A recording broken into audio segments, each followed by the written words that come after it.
현관문 비밀번호가 바뀌어 있었다. 내가 만든 집인데 내 손이 들어갈 자리가 없다는 걸 그 숫자 4개가 증명했다. 문 너머에서는 익숙한 웃음소리가 났고 그 웃음은 내 남편과 내 가장 친한 친구의 목소리였다.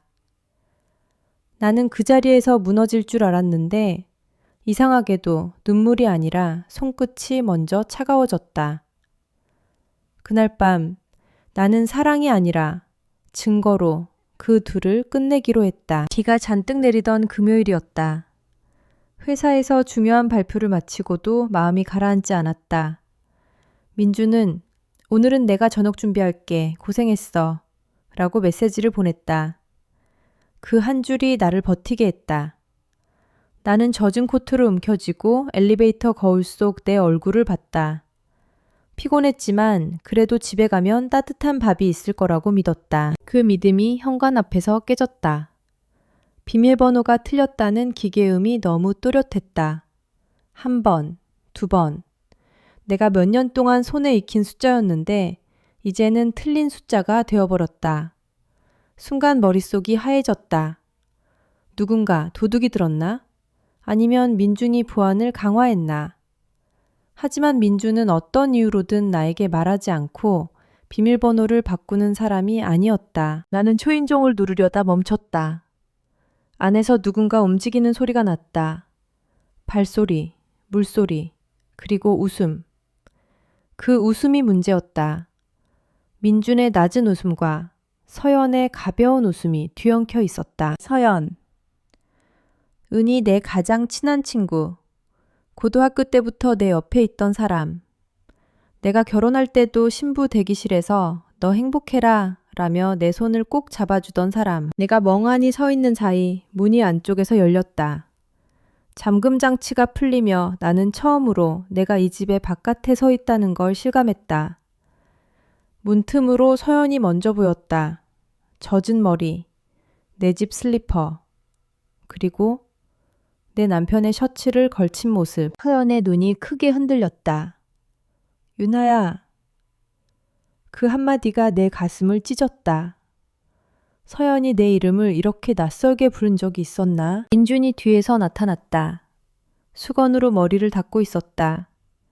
그는 나를 보자마자 얼굴에서 피가 빠졌다. 유나야, 너 오늘 일찍 왔네? 일찍. 나는 새벽도 아니고 평범한 퇴근 시간에 돌아왔다. 내 집에. 그런데 그들은 내가 일찍 왔다고 말했다. 내 시선은 거실로 향했다. 식탁 위에는 내가 좋아하는 반찬이 아니라 와인 2잔과 잘게 썬 치즈가 있었다. 소파 위에는 담요가 2개 겹쳐져 있었고 서연의 가방이 내 자리 옆에 놓여 있었다. 그리고 TV 화면은 정지된 채로 누군가 급히 껐다는 듯 흔적이 남아 있었다. 나는 입술을 열었지만 목소리가 나오지 않았다. 민준이 먼저 다가왔다. 아니 그게 서연이가 비 맞고 와서 옷이 젖어서 내가 그냥 잠깐 씻으라고 한 거야. 서연은 얼어붙은 얼굴로 고개를 끄덕였다. 맞아. 나 진짜 잠깐이야. 오해하지 마. 오해. nurse. 그들이 가장 먼저 꺼낸 단어가 오해였다. 설명도 미안도 아니라 오해. 마치 내가 잘못 본 사람처럼, 내가 과민한 사람처럼 만들려는 단어. 나는 숨을 들이마셨다. 비밀번호는 왜 바꿨어? 민준이 눈을 깜박였다. 아, 그건 요즘 보안이 나한테 말도 없이? 브레슬렛이 말하려고 했지. 망제. 민준은 대답하지 못했다. 서연이 끼어들었다. 유나야, 나 진짜 그냥 도와주러 온 거야. 너 요즘 힘들잖아. 민준 오빠가 네 걱정해서. 그 말이 더 잔인했다. 걱정, 도움, 다 내 이름으로 포장된 말들이었다. 나는 천천히 고개를 끄덕였다. 그래, 내가 오해했나 봐. 민준의 표정이 풀렸다. 서연도 숨을 내쉬었다. 그 안도감이 나를 더 화나게 했다. 그들은 내가 눈치채지 못하기만을 바랬다. 그리고 내가 괜찮다고 말하면 다시 편하게 웃을 생각이었다. 서연이 가방을 들었다. 나 갈게. 너 오늘 피곤하잖아. 쉬어. 나는 문을 열어주며 말했다. 응, 조심히 가. 서연이 나를 지나칠 때 내 코끝에 익숙한 향이 스쳤다. 민준이 쓰는 향수 냄새였다. 그게 우연인지 아닌지는 이제 중요하지 않았다. 문이 닫히고 집안에 민준과 나만 남았다. 민준이 조심스럽게 말했다. 유나야, 정말 아무 일도 없었어? 나는 웃었다. 알겠어. 민준이 내 말을 믿고 싶어하는 눈빛이었다. 그래서 나는 더 다정하게 덧붙였다. 당신도 피곤할 텐데. 자, 민준은 내 어깨를 한번 토닥이고 안방으로 들어갔다. 문이 닫히는 소리가 나자 나는 그대로 거실에 서 있었다. 심장이 고장난 것처럼 느리게 뛰었다. 그때였다. 내 휴대폰이 진동했다. 은행 알림. 이체 완료. 나는 화면을 확인하자마자 손이 얼어붙었다. 출금 계좌는 내 명의였다. 금액은 내가 한 번도 옮겨본 적 없는 큰 돈이었다. 수취인은 낯선 이름의 계좌. 이체 시간은 오늘 오후. 내가 발표를 하고 있던 바로 그 시간이었다. 내가 일하는 동안 누군가는 내 돈을 옮겼다. 그리고 내가 집 앞에서 비밀번호를 틀리며 서 있는 동안에도 그들은 내 돈을 옮기는 손을 멈추지 않았다. 나는 조용히 통장 앱을 열었다. 내역이 줄줄이 나왔다. 오늘만이 아니었다. 한 달 전, 2달 전부터 비슷한 이체가 반복되고 있었다. 소액으로 시작해 점점 커지다가 오늘은 확실하게 큰 돈을 가져갔다. 누군가가 내 돈을 습관처럼 빼가고 있었다. 머릿속에서 서연의 목소리가 떠올랐다. 며칠 전 카페에서 유나야, 너 돈 관리는 좀 조심해야 돼. 요즘 진짜 무서워. 민준 오빠가 잘하잖아. 그래도 혹시 모르니까 너 바쁠 때 내가 서류 정리 도와줄까? 그때 나는 웃었다. 지금은 웃음이 나오지 않았다. 나는 안방 문틈을 봤다. 민준은 이미 잠든 척 조용했다. 너무 조용해서 오히려 확신이 들었다. 그는 지금 내 반응을 듣고 있었다. 내가 울지, 소리 지를지, 혹은 아무것도 모른 척 넘어갈지. 나는 울지 않았다. 소리도 지르지 않았다. 대신 천천히 움직였다. 서재로 들어갔다. 민준의 노트북이 책상 위에 놓여 있었다. 원래는 전원을 꺼두는 사람인데 오늘은 화면이 아주 희미하게 켜져 있었다. 누군가 급히 덮어놓은 듯. 나는 마우스를 살짝 흔들었다. 로그인 화면. 비밀번호가 필요했다. 무턱대고 시도하면 흔적이 남는다. 나는 한번 숨을 고르고 책상 주변을 살폈다. 서랍 한쪽 구석에 작은 메모지가 끼워져 있었다. 평소 민준이 절대 하지 않던 실수. 메모지에는 숫자 4개가 적혀 있었다. 순간 내 등에 소름이 돋았다. 그건 우리 현관 비밀번호였다. 내가 알고 있던 그 숫자가 아니라 오늘 서연이 열어준 새로운 숫자였다. 나는 메모지를 손에 쥔 채 노트북에 그 숫자를 입력해봤다. 화면이 잠깐 멈칫하더니 바탕화면이 열렸다. 숨이 턱 막혔다. 비밀번호가 현관 비밀번호와 같았다. 그들은 집의 문과 내 삶의 문을 같은 열쇠로 열고 있었다. 바탕화면에는 폴더가 정리되어 있었다. 그중 하나가 유독 눈에 띄었다. 정리라는 폴더. 너무 평범해서 더 의심스러웠다. 나는 클릭했다. 그 안에는 스캔된 서류들이 있었다. 등기부 등본, 위임장, 계좌 변경 신청서, 내 신분증 사본, 내 이름이, 내 서명이, 내 얼굴이 담긴 파일들이 너무 정갈하게 정리되어 있었다. 나는 모니터를 똑바로 볼 수가 없었다. 마치 내 몸이 내 것이 아닌 것처럼 누군가가 내 껍데기를 벗겨서 서랍에 넣어둔 느낌이었다. 그중 한 파일 제목이 내 심장을 찔렀다. 윤하, 위임, 최종. 나는 파일을 열었다. 문서 하단에 내 서명이 있었다. 분명 내 글씨였다. 하지만 나는 이 서류를 기억하지 못했다. 문서 상단에는 굵은 글씨로 이렇게 적혀 있었다. 맷 재산 처분 위임. 손끝이 저려왔다.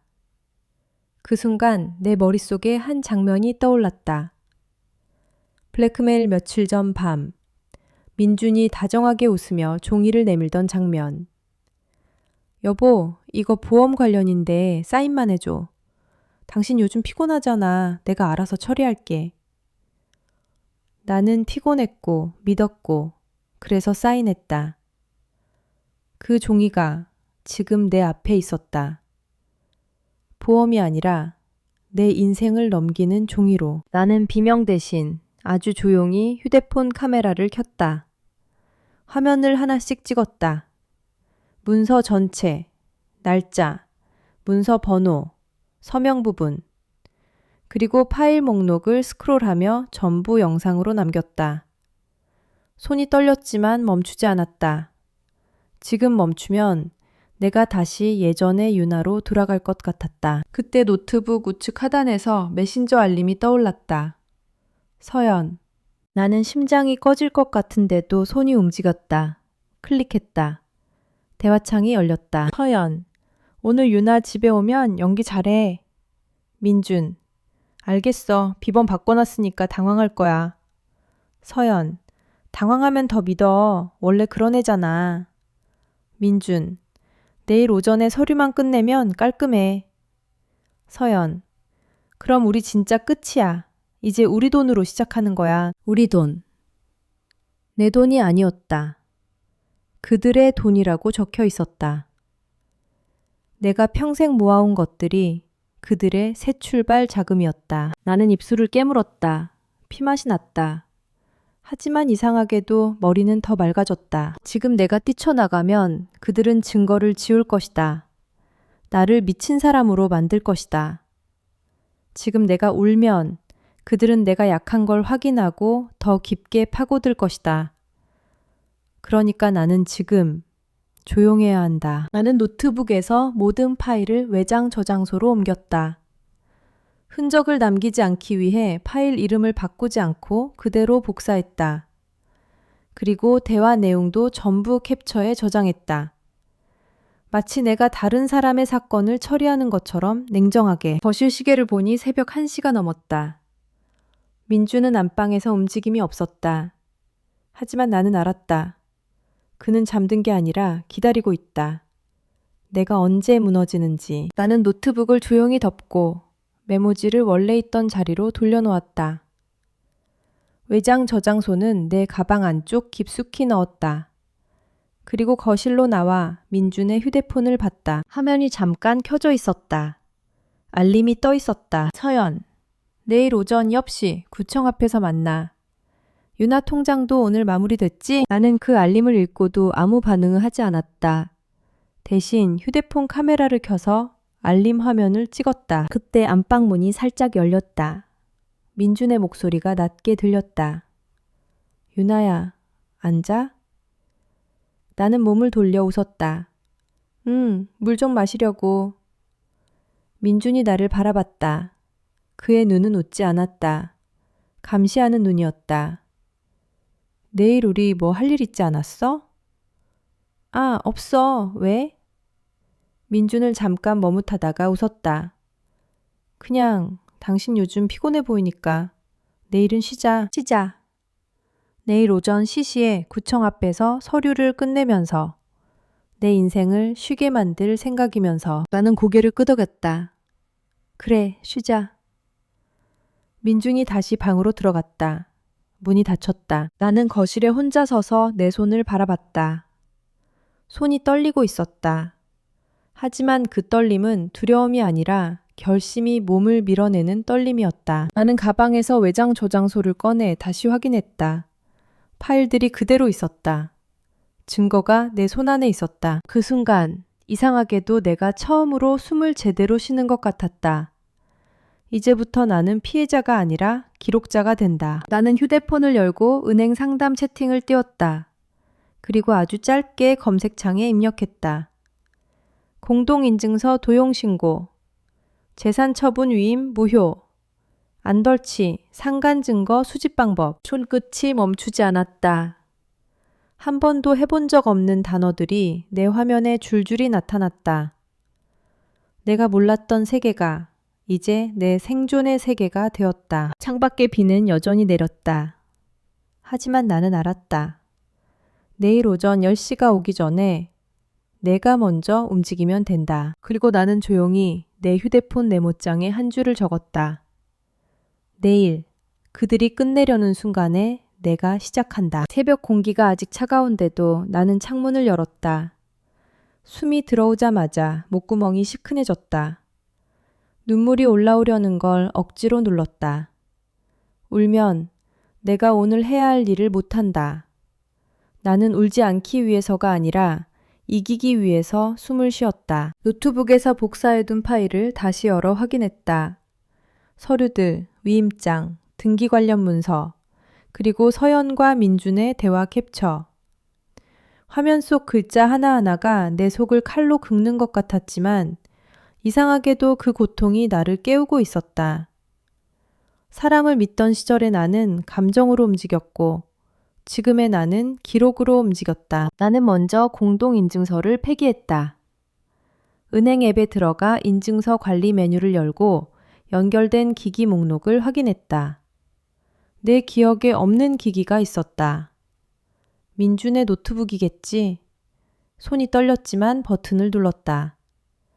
인증서 폐기, 재발급 제한, 모든 자동이체 해지. 누르는 순간마다 내 심장이 쿵쿵 뛰었다. 마치 폭탄에 선을 자르는 사람처럼. 그 다음은 은행이었다. 아침이 밝자마자 나는 출근하는 척 정장을 입었다. 민주는 식탁에 앉아 내 얼굴을 살폈다. 어제부터 그의 눈은 웃지 않았다. 나를 감시하는 눈이었다. 오늘도 바빠? 민준이 물었다. 응, 오전 미팅이 있어. 나는 커피를 한 모금 마셨다. 입안이 쓴데도 표정은 아무렇지 않게 유지했다. 요즘 네가 너무 지쳐 보여. 민준이 낮게 말했다. 내가 좀 도와줄게. 도와준다는 말이 이제는 무서웠다. 그 말은 내 것을 가져가겠다는 말로 들렸다. 플랭켓, 나 스스로 할 수 있어. 나는 웃었다. 너무 자연스럽게. 그 웃음이 그를 안심시킨 듯 했다. 민주는 고개를 끄덕이며 휴대폰을 확인했다. 화면이 살짝 비쳤다. 서연의 이름. 나는 눈을 내리깔았다. 지금은 보는 척하면 안 된다. 그는 내가 모르는 척해야 한다. 집을 나오자마자 나는 은행으로 향했다. 창구 앞에 앉아 직원에게 차분히 말했다. 제 명의 계좌에서 본인 의사와 무관한 이체가 지속적으로 발생했습니다. 지급정지와 사고신고 절차를 진행하고 싶습니다. 직원은 내 얼굴을 보며 잠시 망설였다. 보통 사람들은 이 자리에서 울거나 화를 낸다. 그런데 나는 울지 않았다. 울지 않으니까 더 무섭게 보였는지 직원은 바로 서류를 꺼냈다. 본인 확인, 사고 신고, 출금 제한, 새로운 보안 설정. 나는 모든 절차를 한 번도 빠뜨리지 않고 밟았다. 내 손이 떨릴 때마다 마음속으로 되뇌었다. 지금은 감정이 아니라 순서다. 혹시 공동인증서가 다른 기기에 등록된 적이 있으신가요? 없습니다. 나는 단호하게 말했다. 없었어야 정상입니다. 직원은 고개를 끄덕였다. 그리고 말했다. 추가 피해가 발생하지 않도록 계좌 비밀번호와 보안 설정을 모두 변경해 드리겠습니다. 필요하시면 거래 내역 확인서도 발급 가능하고요. 블레셋져 주세요. 날짜별로도 전부요. 가능한 한 자세하게요. 서류를 받아들고 나오는데 햇빛이 눈을 찔렀다. 세상이 너무 평범해서 역겨웠다. 내 인생이 무너지고 있는데도 사람들은 커피를 사고 웃고 통화를 하며 걸어 다녔다. 나만 고립된 느낌이었다. 하지만 고립은 약점이 아니다. 고립은 집중을 만든다. 나는 혼자여서 더 정확해질 수 있었다. 다음은 주민센터였다. 나는 인감증명과 위임장이라는 단어가 머릿속에서 계속 울렸다. 어제 본 서류의 내 서명은 분명 내 글씨였다. 그건 내가 사인한 게 맞다. 그런데 내가 이해한 내용이 아니었다. 민주는 그 종이를 보험이라고 했다. 그 말에 속아서 사인한 순간 나는 내 권한을 내 손으로 넘겨준 셈이 되었다. 되돌리려면 나도 내 손으로 끊어야 했다. 주민센터 창구에서 나는 말수가 적었다. 인감증명 발급 제한 신청을 하고 싶습니다. 직원이 나를 쳐다봤다. 사유가 있으세요? 명의도용 우려가 있습니다. 스몰티, 가족이 대신 발급한 적이 있으신가요? 그럴 가능성이 있습니다. 직원은 더 묻지 않았다. 서류에 도장을 찍고 내 신분을 확인하고 제한 신청을 접수했다. 그 작은 접수증 한 장이 내 목숨줄처럼 느껴졌다. 이제 누가 내 인감증명을 마음대로 떼서 위임장을 완성하기가 훨씬 어려워진다. 하지만 시간이 없었다. 오늘 오전 엽시, 구청 앞. 그들은 오늘 내 것을 마무리하려 한다. 나는 그 전에 발목을 잡아야 했다. 나는 곧바로 변호사 사무실로 전화를 걸었다. 평소에 나였다면 변호사라는 단어만으로도 숨이 막혔을 것이다. 지금의 나는 다르다. 나는 내 인생을 회수하는데 체면 같은 건 필요 없었다. 전화기 너머로 차분한 목소리가 들렸다. 상담 도와드릴까요? 상간과 재산 관련 사건입니다. 배우자가 제 명의 자산을 위임장으로 처분하려는 정황이 있습니다. 증거가 있습니다. 오늘 오전에 실행될 가능성이 있어요. 지금 바로 상담 가능할까요? 상대는 잠시 멈췄다가 말했다. 가능합니다. 증거 자료를 가지고 오실 수 있나요? 사무실에 도착하자 내 발이 바닥에 붙은 것처럼 무거웠다. 문을 열기 전 나는 거울을 보며 내 얼굴을 확인했다. 붉어진 눈, 창백한 입술. 이 얼굴로 싸움을 해야 한다. 나는 입꼬리를 아주 조금 올렸다. 피해자의 표정은 오늘 여기서 끝이다. 변호사는 내 자료를 훑었다. 서류, 이체 내역, 캡처된 대화. 그의 눈이 순간 미세하게 흔들렸다. 그 흔들림은 동정이 아니라 상황이 위험하다는 판단이었다. 지금 중요한 건 두 가지입니다. 변호사가 말했다. 첫째, 추가적인 재산 처분을 막는 것. 둘째, 나중에 법적으로 되돌릴 수 있도록 증거를 더 단단하게 만드는 것. 네버시나는 고개를 끄덕였다. 오늘 오전 10시에 구청에서 등기를 마무리할 거라는 메시지를 봤어요. 변호사는 바로 달력을 확인했다. 그럼 오늘은 구청에 가셔야 합니다. 위임으로 진행될 수 있는 절차를 막아야 하고요. 가능하다면 담당 부서의 사고 신고와 함께 사실관계 확인 요청을 하세요. 제가 가면 그들이 놀라서 도망칠까요? 도망칠 수도 있습니다. 하지만 도망친다는 건 그 자체로 유리한 정황이 됩니다. 무엇보다 오늘 처리가 되면 되돌리기가 훨씬 복잡해져요. 나는 숨을 깊게 들이마셨다. 그럼 지금 바로 가겠습니다. 변호사는 내게 서류 하나를 더 건넸다. 진술서 추안을 작성해 드릴게요. 그리고 지금부터는 통화든 메시지든 가능한 한 기록을 남기세요. 자극하지는 마시되 상대가 스스로 더 말하게 만드는 게 좋습니다. 나는 그 말이 무슨 뜻인지 알 것 같았다. 그들은 죄책감이 아니라 자신감으로 움직인다. 자신감은 실수를 만든다. 나는 그 실수를 기다리면 된다. 사무실을 나오면서 민준에게서 전화가 왔다. 심장이 순간 올라붙었다. 타이밍이 너무 완벽했다. 마치 그가 내 움직임을 느낀 것처럼. 유나야, 어디야? 민준의 목소리가 부드러웠다. 너무 부드러워서 더 의심스러웠다. 회사 근처야. 오전 미팅 준비 중. 나는 숨을 고르고 말했다. 오늘 점심 같이 먹을까? 오랜만에? 점심.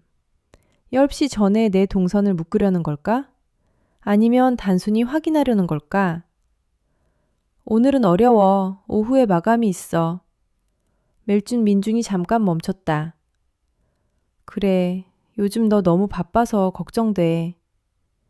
걱정해줘서 고마워. 나는 최대한 다정하게 말했다.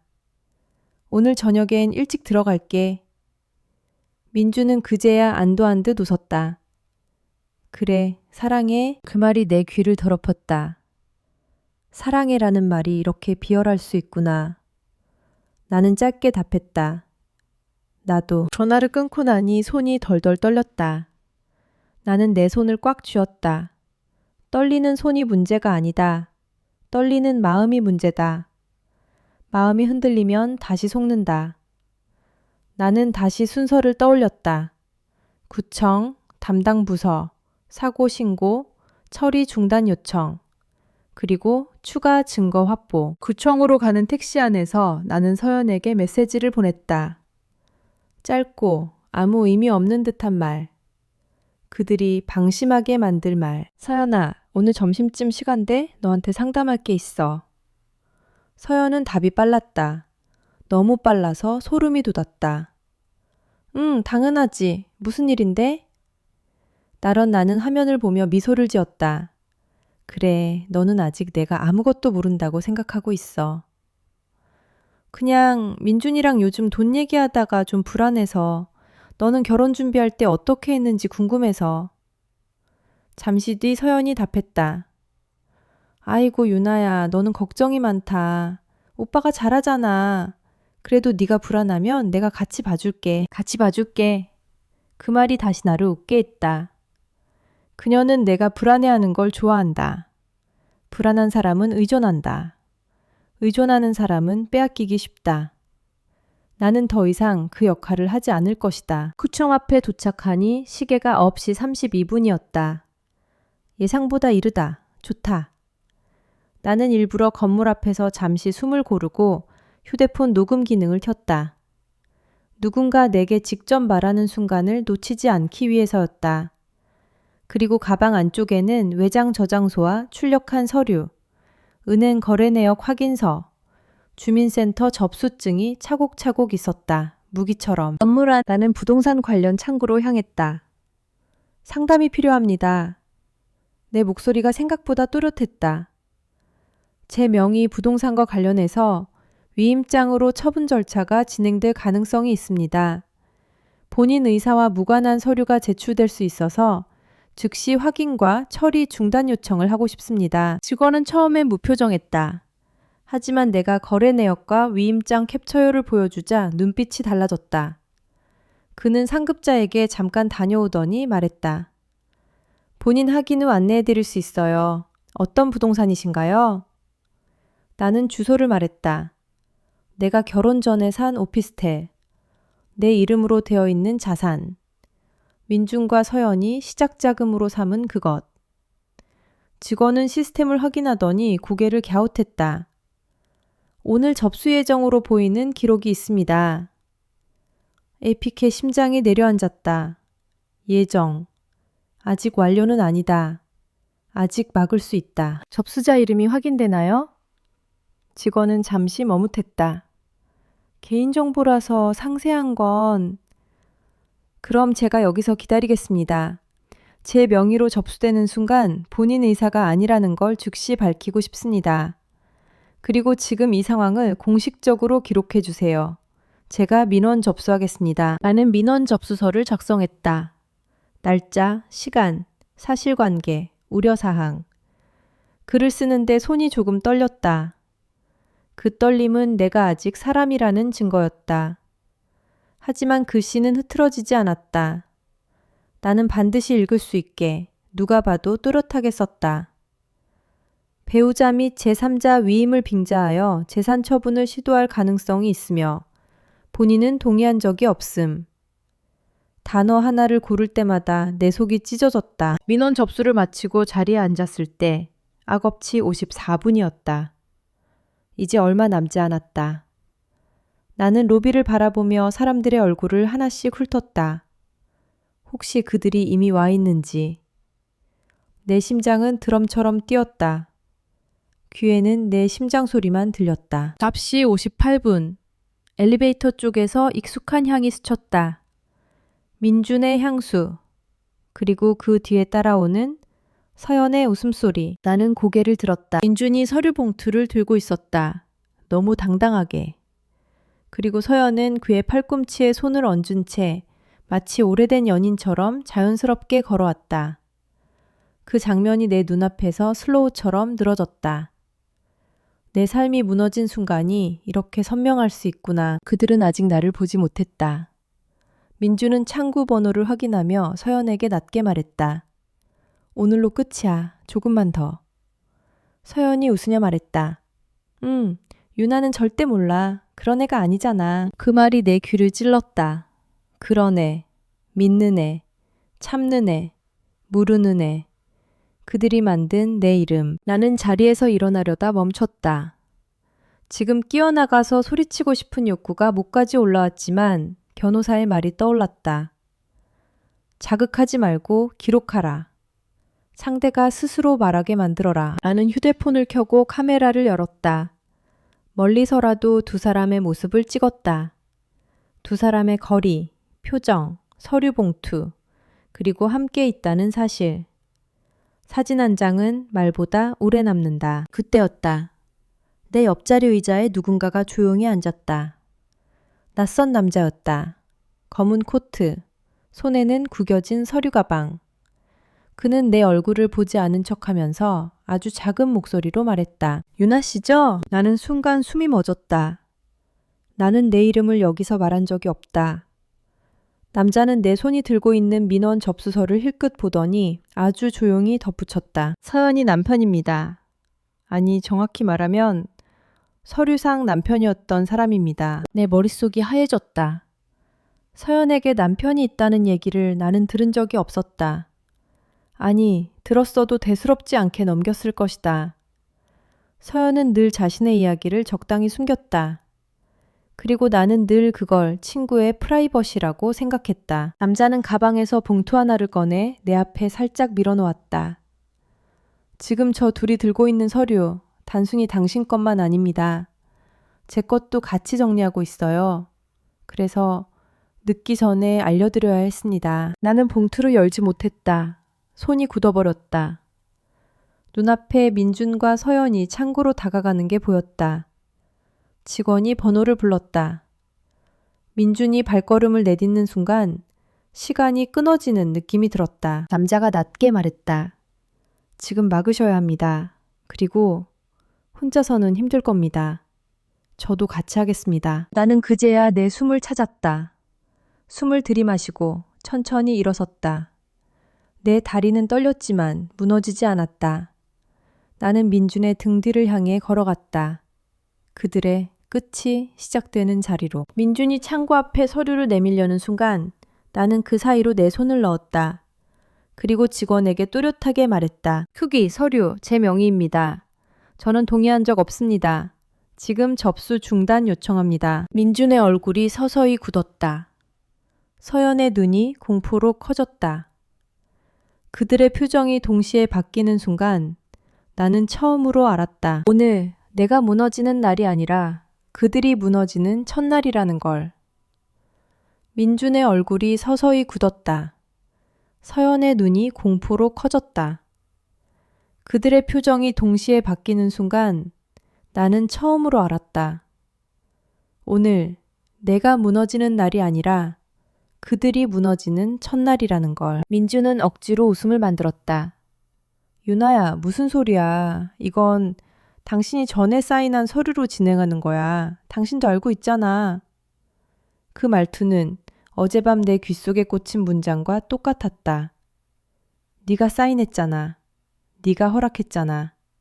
그러니까 네 탓이잖아. 나는 민준을 보지 않고 직원에게 시선을 고정했다. 사인을 한 사실은 있습니다. 하지만 사인의 목적과 내용이 허위로 안내됐고 저는 처분에 동의한 적 없습니다. 명의 도용과 재산 처분 시도 정황이 있어 민원 접수했고 지금 이 자리에서 본인 확인 요청합니다. 직원은 당황한 얼굴로 서류를 다시 바라봤다. 민준이 서류를 잡아당겼다. 그 손이 떨리는 게 보였다. 서연은 내 뒤에서 숨을 삼켰다.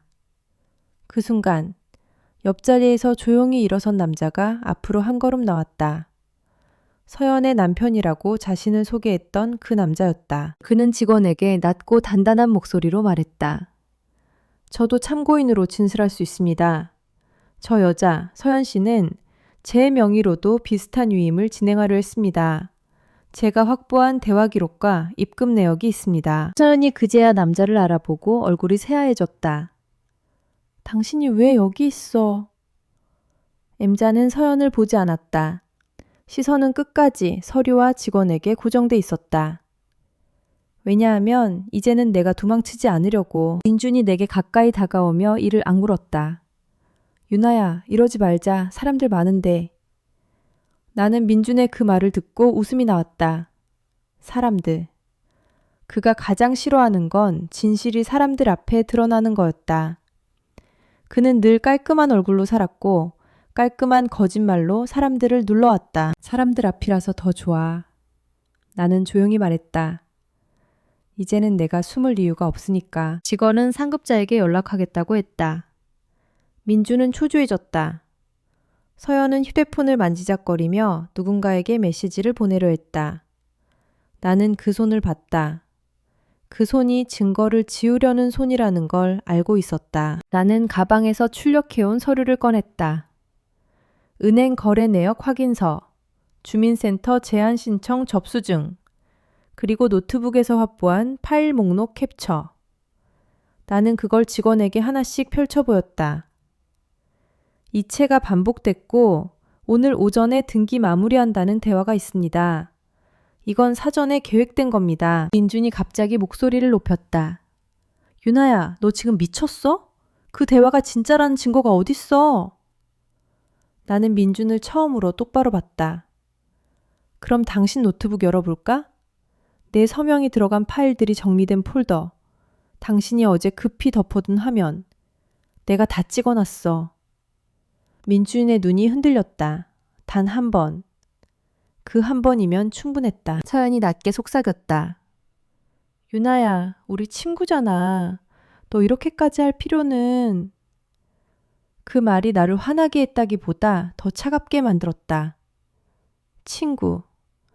친구는 내 집 비밀번호를 바꾸고 내 남편 셔츠를 입고 내 돈을 함께 나눠 가지지 않는다. 나는 서연에게 말했다. 친구였으면 네가 먼저 무릎 꿇었어야지. 나를 살리려고.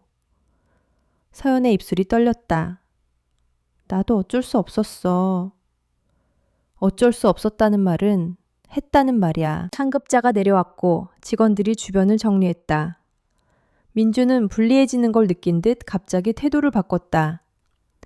아니면 나중에 둘이 집에서 이야기하자. 오늘은 오해가 있을 수 있어. 그가 입에 올린 단어가 또 오해였다. 오해라는 단어 하나로 사건을 덮을 수 있다고 믿는 얼굴이었다. 상급자는 내 신분증을 확인하고 민준이 제출하려던 위임 서류를 잠시 보류 처리했다. 본인 동의 여부에 대한 분쟁이 있으니 관련 사실관계 확인 전에는 진행이 어렵습니다. 그 말이 떨어지자 민준의 손에서 힘이 빠졌다. 서류 봉투가 약간 구겨졌다. 서연은 얼굴을 감싸쥐었다. 그 둘이 한순간에 무너지는 모습이 내 속에 남아있던 공포를 조금씩 갉아먹었다. 아직 끝이 아니다.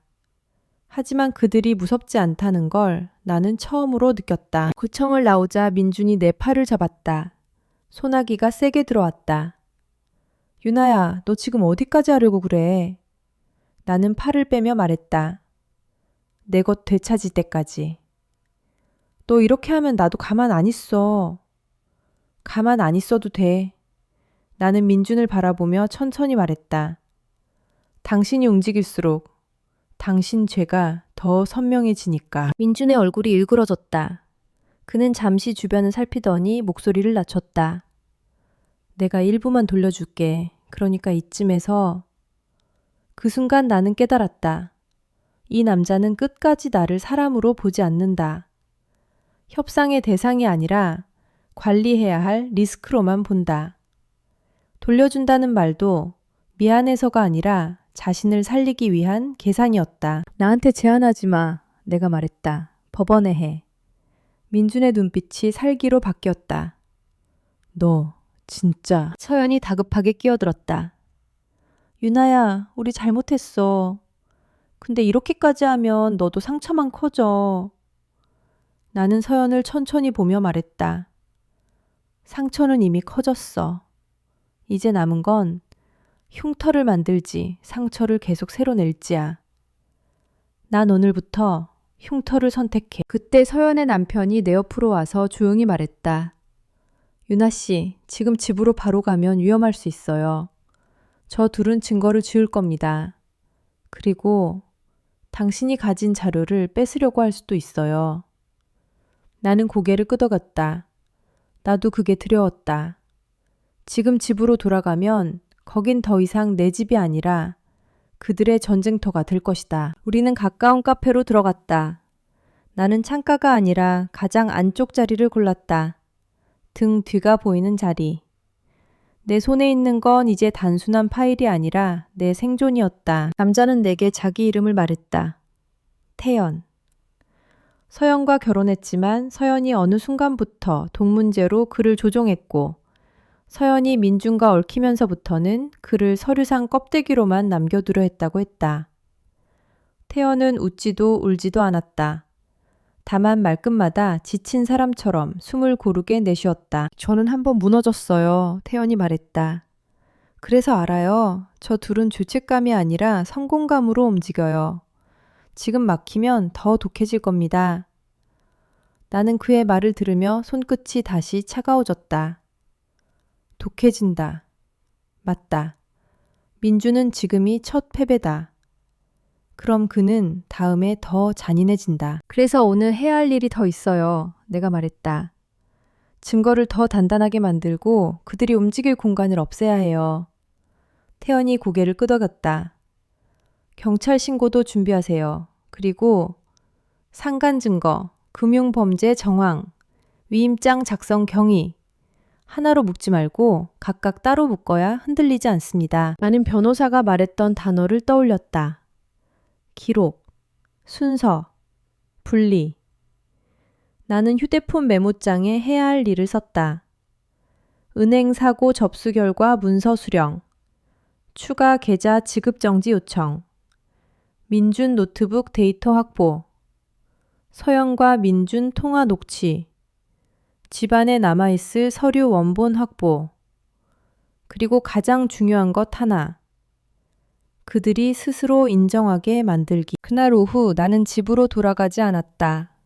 대신 임시로 머물 곳을 확보했다. 호텔이나 친구 집은 안 된다. 서연이 내 친구들을 너무 잘 알고 있었다. 나는 조용히 작은 오피스텔을 단기로 알아봤다. 내 명의로 된 자산이 하나 더 있었고 민준이 손을 대기 전이라면 아직 안전했다. 나는 부동산 중개소에 전화를 걸어 출입 비밀번호를 변경하고 관리사무소에 내 명의로 출입 통제를 요청했다. 사소한 것처럼 보이지만 이런 것들이 나를 살린다. 밤이 되자 민준에게서 메시지가 쏟아졌다. 왜 전화 안 받아? 어디야? 대화하자. 이렇게까지 할 일이야? 너 나 배신하는 거야? 배신. 그 단어에 나는 잠시 화면을 내려다봤다. 배신이라는 단어를 내 입이 아니라 그의 입에서 듣게 될 줄은 몰랐다.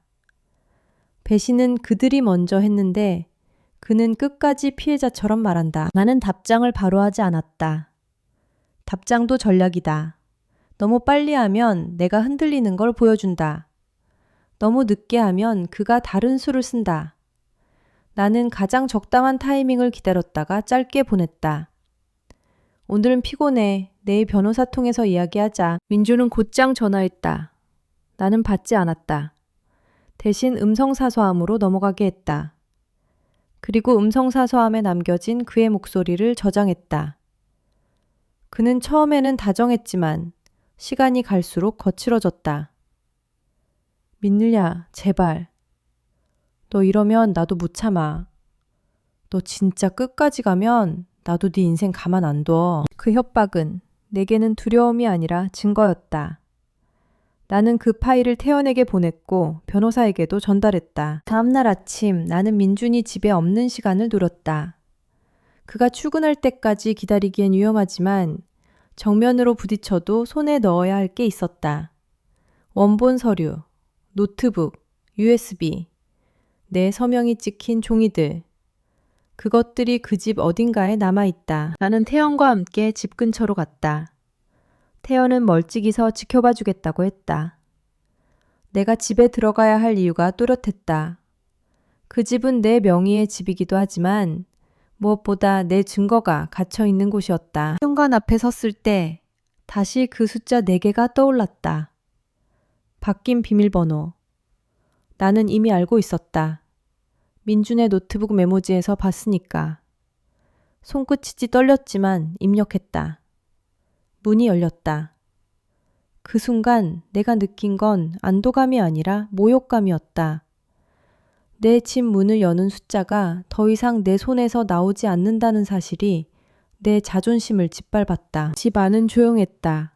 너무 조용해서 무서웠다. 나는 신발을 벗지 않았다. 발소리를 줄일 필요가 없었다. 지금은 조심이 아니라 속도가 필요했다. 서재로 직행했다. 노트북은 없었다. 책상 위가 비어 있었다. 어제까지만 해도 있었는데 없었다. 그는 예상대로 움직였다. 나는 이를 악물었다. 하지만 완전히 치우진 않았다. 서랍을 열자 USB는 남아있었다.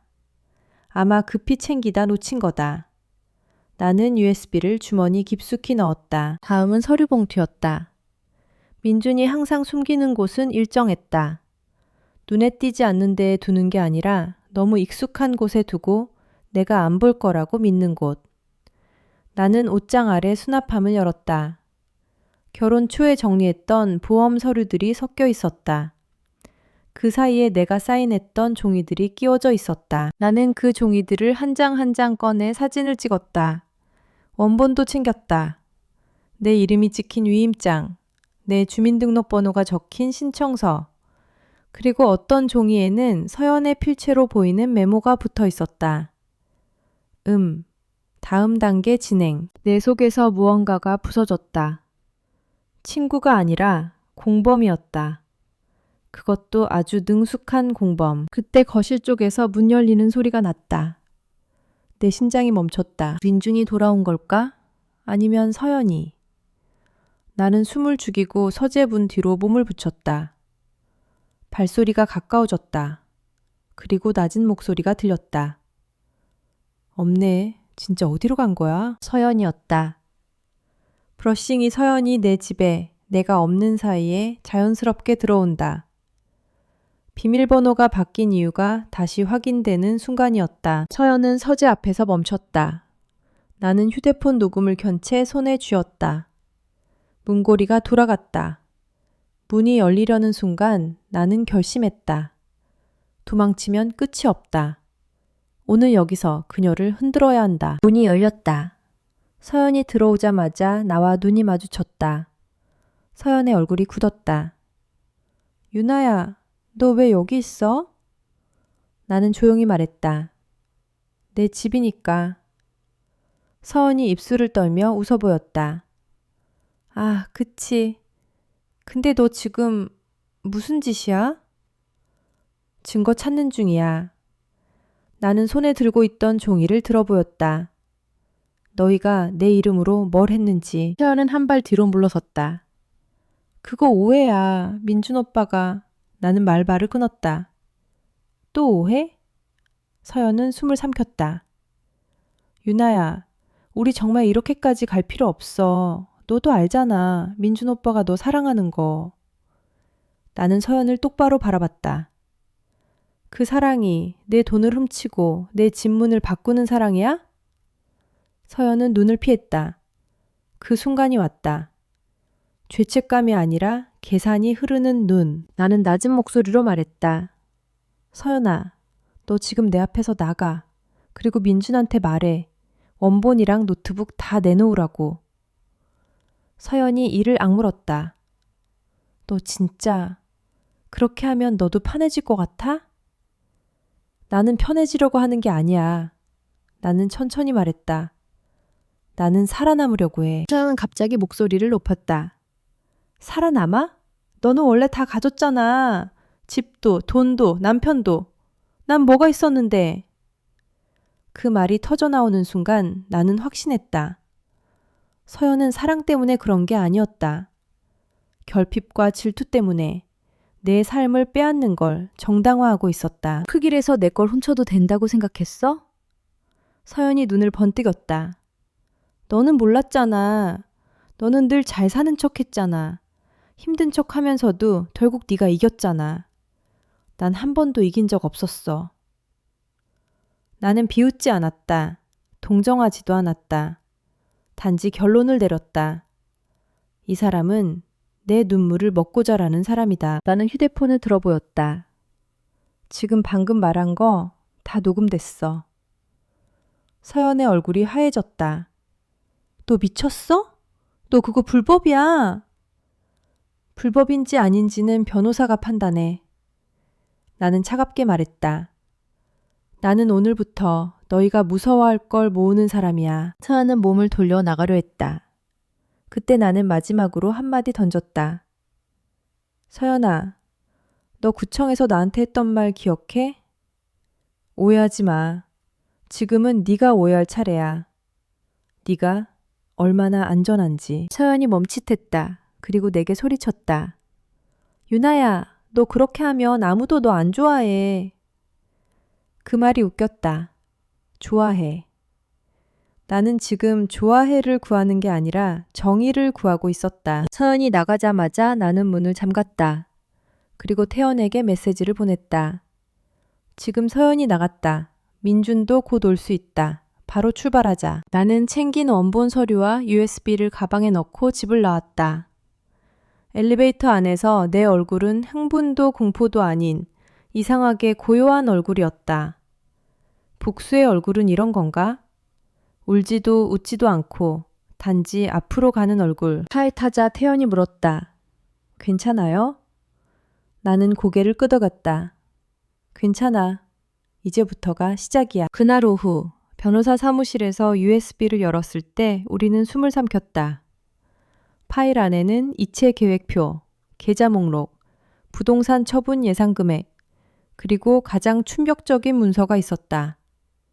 크래크 유나 대응 시나리오. 그 문서에는 내가 어떻게 반응할지, 내가 울면 어떻게 달래고, 내가 화내면 어떻게 미친 사람으로 만들고, 내가 경찰을 언급하면 어떻게 시간 끌고, 내가 서류를 찾으면 어떻게 숨길지까지 단계별로 적혀 있었다. 나는 그 문서를 읽다가 손이 멈췄다. 거기에는 마지막 줄이 있었다. 최악의 경우, 유나를 집에서 내보내고 정신적으로 불안정한 사람으로 몰아갈 것. 숨이 차가워졌다. 이 사람들은 내 돈만 빼앗으려 한 게 아니다. 내 삶의 자리 자체를 지우려 했다. 변호사가 낮게 말했다. 이건 매우 중요합니다. 계획적이고 조직적인 정황이 명확해요. 태연도 이를 악물었다. 저도 비슷한 문서를 봤어요. 서연이 제 명의로 대출을 받게 하려고 했을 때도 제가 반항하면 저를 폭력적인 남편으로 만들 계획이 있었어요. 나는 문서에서 내 이름이 하나의 대상처럼 적혀 있는 걸 보며 내 안에서 마지막 남아있던 망설임이 사라졌다. 이제는 내가 멈추면 내가 죽는다. 나는 민준에게 메시지를 보냈다. 딱 한 줄. 오늘 저녁 집에서 만나. 대화하자. 민준이 바로 답했다.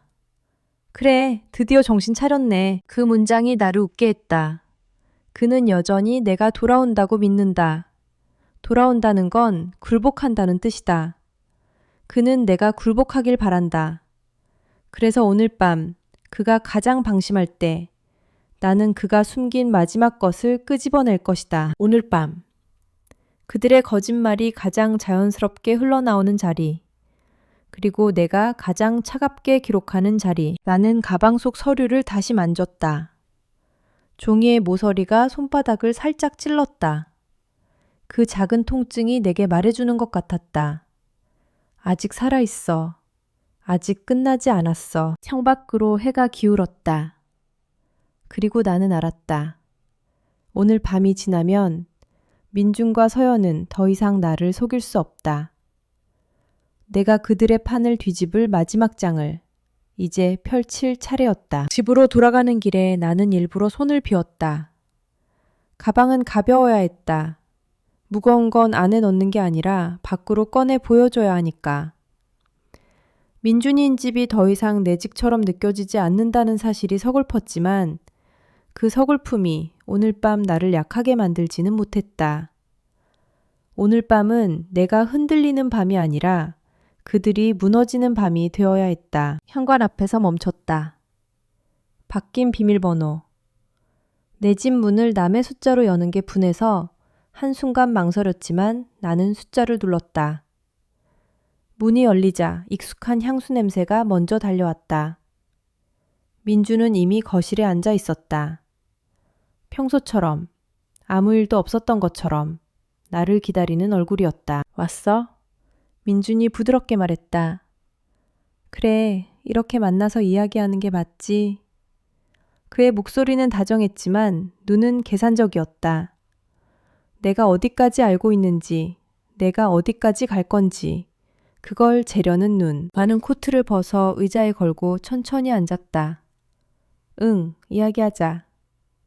민주는 마치 승리한 사람처럼 물을 따라주며 웃었다. 유나야, 내가 말했잖아. 당신이 너무 예민해진 거라고. 우리가 부부인데 이 정도 일로 이렇게. 그는 부부라는 단어를 방패처럼 꺼냈다. 부부면 괜찮아지는 일이 있고 부부라도 괜찮아지지 않는 일이 있다. 오늘 밤 그는 그 경계를 배우게 될 것이다. 민준아, 내가 조용히 말했다. 나 오늘 구청 갔어. 민준의 손이 아주 잠깐 멈췄다. 그래서? 접수 막았어. 민준의 얼굴이 굳어졌다가 다시 풀렸다. 막았으면 됐지. 그럼 이제 오해는 풀렸네. 오해라는 말이 또 나왔다. 그는 끝까지 이걸 오해로 만들고 싶어 했다. 나는 고개를 끄덕였다. 맞아. 오해였으면 좋겠더라. 민준이 안도하는 표정이 스쳤다. 그 표정이 나를 더 차갑게 만들었다.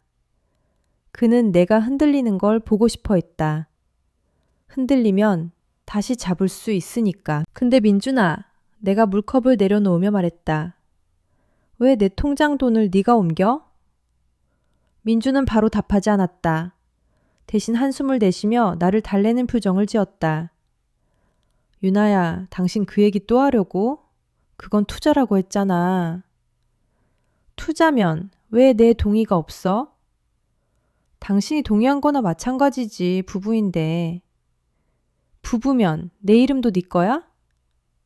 민준의 입술이 얇아졌다. 지금 말꼬리 잡지 말자. 나는 고개를 살짝 기울였다. 그럼 말꼬리 말고 사실로 말하자. 내 돈을 어디로 보냈어? 민중이 짜증을 숨기지 못하고 고개를 돌렸다. 유나야, 네가 이렇게 나오면 나도 힘들어. 그가 힘들어 라는 말을 꺼낸 순간 나는 이미 알고 있었다. 이제 곧 화를 낼 거다. 다정함이 먹히지 않으면 공포로 눌러온다.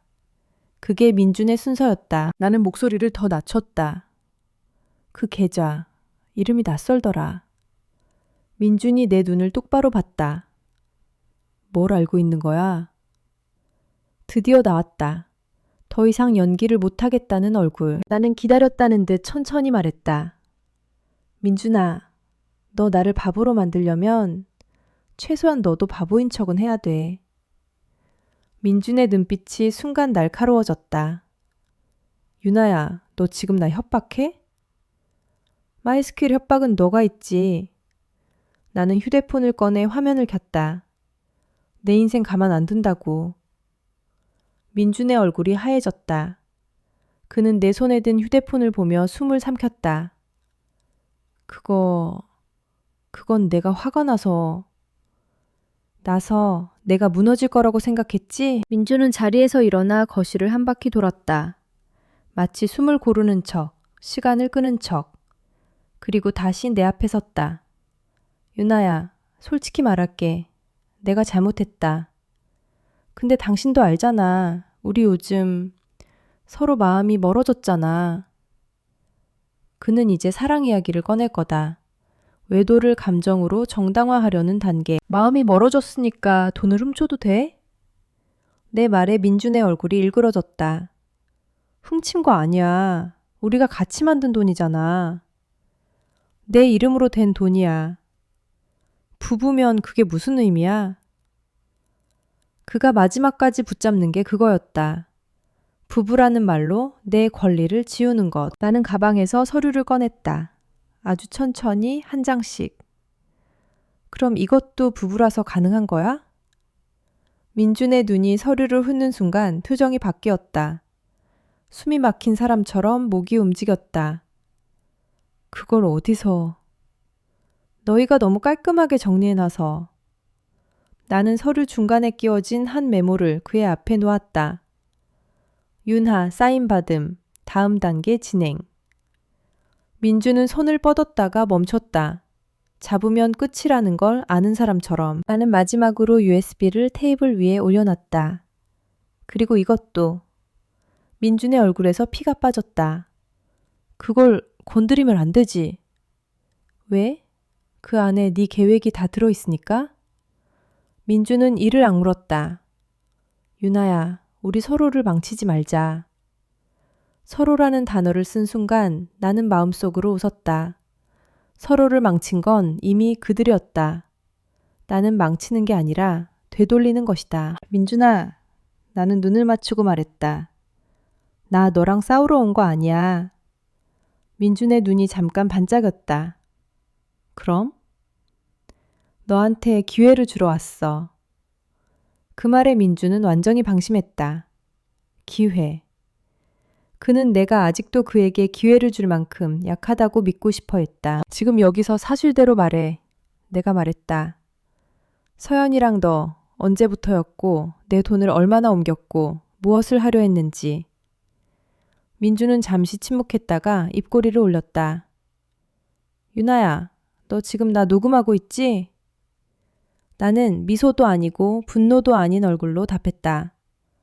그게 중요해? 당연히 중요하지. 너 그거 불법이야. 불법을 말할 입이야? 너는 내 이름으로 서류를 돌렸잖아. 민준이 한 걸음 다가왔다. 목소리가 낮아졌다. 유나야, 너 진짜 끝까지 가면... 미리 정해둔 번호를 눌렀다.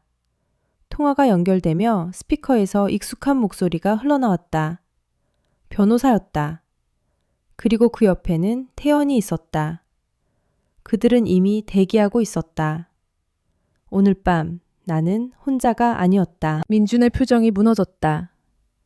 너 사람 불러놨어? 나는 담담하게 말했다. 나는 오늘부터 혼자 울지 않아. 민준은 순간적으로 소리를 지르려 했지만 입을 다물었다. 변호사의 목소리가 차분하게 흘렀다. 민준 씨, 지금 상황은 민사뿐 아니라 형사로도 갈 수 있습니다. 추가 처분 시도가 확인되면 즉시 고소 절차가 진행됩니다. 민준은 내게 시선을 꽂았다. 그 눈빛에는 살기가 아니라 공포가 섞여 있었다. 그가 가장 무서워하는 건 사랑을 잃는 게 아니라 통제력을 잃는 것이었다. 좋아, 민준이 마침내 말했다. 내가 1분은 돌려줄게. 그리고 서연이랑은 정리할게. 그 말이 얼마나 비열한지 나는 단번에 알았다. 정리. 그에게 정리는 사과가 아니라 증거 삭제다. 나는 고개를 저었다. 아니, 돌려주는 걸로 끝내지 않아. 민준의 목소리가 떨렸다. 그럼 뭘 원해? 내 이름으로 가져간 것 전부. 그리고 네가 계획한 것 전부. 법으로. 민준은 잠시 말이 없었다. 그러다 아주 작게 말했다. 서연이 때문에 이렇게 된 거야. 그는 이제 죄를 나누려 했다.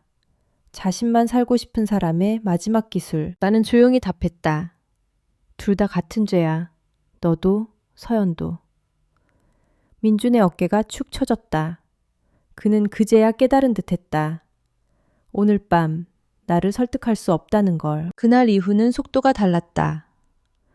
은행 사고 접수 서류가 공식 문서로 나왔고 구청 민원 기록이 남았고 변호사가 처분 금지 가처분과 계좌 관련 조치를 진행했다. 나는 한 번도 민준과 단둘이 만나지 않았다. 메시지는 변호사를 통해 오갔고 모든 말은 기록으로 남았다. 민주는 처음에는 다 돌려주겠다고 했다가 다음 날은 유나가 날 몰아간다고 했다가 그 다음은 유나가 정신적으로 불안하다고 주장했다. 하지만 USB 안의 대응 시나리오 문서가 그 모든 말을 무력하게 만들었다. 그 문서는 민준의 말이 아니라 민준의 계획이었다. 계획은 변명이 될 수 없었다. 서연은 더 처참했다. 처음에는 내게 전화를 걸어 울었다. 유나야, 나 진짜 미안해. 나도 살려고 그랬어. 그러다가 내가 전화를 받지 않자 내 친구들에게 먼저 연락해 나를 나쁘게 말하기 시작했다. 유나가 요즘 이상해. 나를 괴롭혀. 하연이 움직였다. 태연은 자신이 확보한 자료와 진술로 서연의 거짓말을 끊어냈다. 서연이 기대던 이미지가 산산이 깨지기 시작했다. 민준의 회사에도 소문이 퍼졌다. 민준은 끝까지 겉모습을 지키려 했지만 금융거래와 서류 문제가 수면 위로 올라오자 회사는 민준을 보호할 수 없었다. 조용히, 아주 냉정하게 민준의 자리는 비어졌다. 민준이 믿던 인간관계는 생각보다 얇았다. 그가 가진 건 사랑도 충성도 아니라 성과와 체면뿐이었으니까.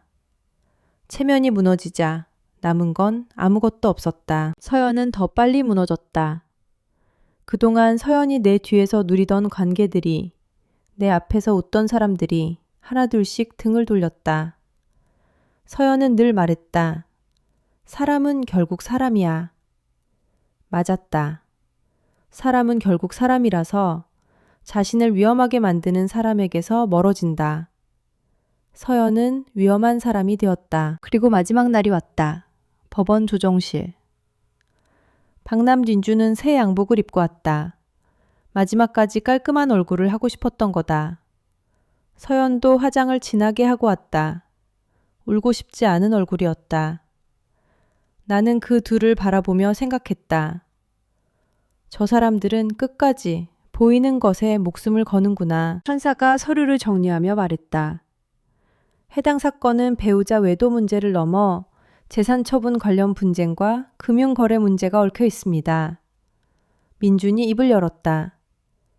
저는 부부 재산을 관리하던 중 그 순간 판사가 고개를 들었다. 관리라고 표현하기엔 본인 명의가 아닌 계좌에서 반복적 이체가 확인되며 위임장 작성 경위도 석연치 않습니다. 민주는 입을 다물었다. 서연은 숨을 삼켰다. 나는 그때 처음으로 완전히 안전하다고 느꼈다. 내가 감정으로 싸운 게 아니라 사실로 싸웠기 때문이다. 결과는 명확했다. 나는 내 명의 자산의 처분 시도를 막았고 불법 이체로 빠져나간 금액은 환수 절차에 들어갔다. 민사에서 손해배상과 위자료, 그리고 서연에 대한 상간 손해배상까지 이어졌다. 형사 절차는 더 길었지만 그 과정에서 민준과 서연이 서로를 탓하는 장면이 계속 기록으로 남았다. 둘은 끝까지 우리가 아니었다. 각자였다. 마지막으로 그 둘은 손에 쥔 걸 전부 놓게 됐다. 민준은 신용이 무너졌고 직장을 잃었고 더 이상 누군가를 설득할 얼굴을 가지지 못했다. 서연은 관계를 잃었고 믿음을 잃었고 나를 빼앗아 만든 미래도 잃었다. 그들이 그렇게 갖고 싶어 하던 새 출발은 시작도 못하고 끝났다. 그리고 그날 밤 나는 처음으로 집이 아닌 곳에서 깊게 잤다. 꿈도 꾸지 않았다. 누군가를 의심하지도 않았다. 그저 조용히 살아있는 사람이었다. 시간은 생각보다 천천히 회복을 도왔다. 나는 상담을 받았고 내 삶을 정리하는 법을 다시 배웠다. 가장 어려웠던 건 돈이 아니라 나 자신을 믿는 일이었다. 내가 바보가 아니었다는 걸, 내가 약한 게 아니었다는 걸, 내가 단지 믿었을 뿐이라는 걸 받아들이는데 시간이 필요했다. 몇 달 뒤 나는 작은 공간을 하나 빌렸다. 예전부터 하고 싶었던 일을 시작했다. 남의 눈치 보지 않는 일, 내 이름으로 시작하는 일. 오픈 첫날 비가 내렸다. 예전 같으면 비가 오면 마음이 가라앉았을 텐데 그날은 달랐다. 비가 오는데도 문을 열고 들어오는 사람들이 있었다. 따뜻한 음료를 주문하고 조용히 자리에 앉아 책을 읽었다. 세상은 여전히 돌아가고 나는 그 안에서 다시 자리를 찾고 있었다. 그날 늦은 오후 한 남자가 들어왔다. 깔끔하지만 과하지 않은 옷차림. 시선을 함부로 던지지 않는 사람. 그는 메뉴판을 보다가 내게 말했다. 여기 분위기가 참 편하네요. 나는 오랜만에 꾸미지 않은 웃음이었다. 편하려고 만든 곳이에요. 그 남자는 잠깐 망설이다가 말했다. 혹시 유나 씨 맞죠? 나는 놀라서 그를 바라봤다. 그는 미소를 지었다. 저는 도연이라고 합니다. 예전에 사건 관련해서 서류 전달 도와드렸던 쪽에 있었어요. 직접 말씀드린 적은 없는데 그때부터 잘 지내셨으면 했습니다. 도연은 내 과거를 캐묻지 않았다. 불쌍하다고 말하지도 않았다.